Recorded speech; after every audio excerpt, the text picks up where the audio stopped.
Il existe vraiment de super belles initiatives dans notre église, puis c'est agréable de les découvrir. On va aller en voir une que ça fait 34 ans qu'elle existe, ici à l'église de Saint-Ambroise de la Jeune-Lorette. Venez-vous-en! Alors, là, on est rendu dans l'atelier. Ah oui? Dans l'atelier du sacristain.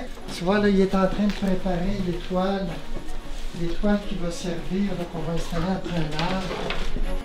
Vous faites une messe extérieure dans le froid du Québec le 24 au soir. D'où est venue cette idée-là? Ça a commencé dans ma première année de presbytérat. C'est vrai que j'ai toujours aimé la nature puis le plein air. Et ça me permettait justement de revivre cette expérience-là. Je l'ai vécu quand j'étais dans des camps avec les scouts, je l'ai vécu dans les quinquennats, on célébrait à l'extérieur. Et je me suis dit, bien, peut-être qu'on pourrait vivre l'expérience à l'extérieur, un peu comme les bergers qui s'approchaient de Jésus, qui n'avaient pas d'endroit, il n'y avait pas d'endroit dans la salle commune. Mais nous, c'est comme si on était des bergers qui s'approchaient là, en dessous des sapins, des arbres qui sont ici, comme si on était dans une crèche géante, puis on s'approchait pour célébrer la naissance de Jésus. C'est de là que ça a commencé. Qu'est-ce qui vous a motivé à embarquer dans cette aventure parfois glaciale, si on a bien compris? C'était le fait que mes petits-enfants, ma famille, ont participé à la messe de dehors.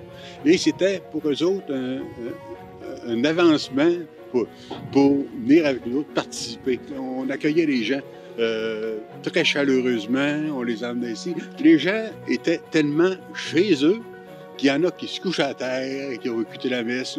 D'autres amenaient leurs chiens. Les enfants, ça jouait dans la neige.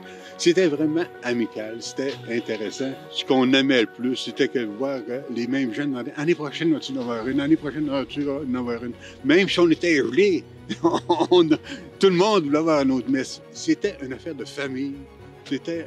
puis, je vais vous dire une chose, s'il n'y avait pas ça, personne, ces mondes-là n'allaient pas à l'église. Quand on avait transporté l'enfant Jésus à côté de la crèche, je me souviendrai tout le temps, les petits-enfants, ils n'avaient pas 5, ils ont passé le temps de la messe à regarder Jésus.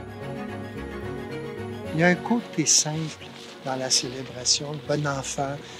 Il y a un côté de simplicité. Voir les enfants à genoux devant la crèche, voir une personne âgée arriver avec sa chaise de camping, avec son gros manteau de fourrure, une grand-maman qui est bien installée avec toute sa famille autour d'elle.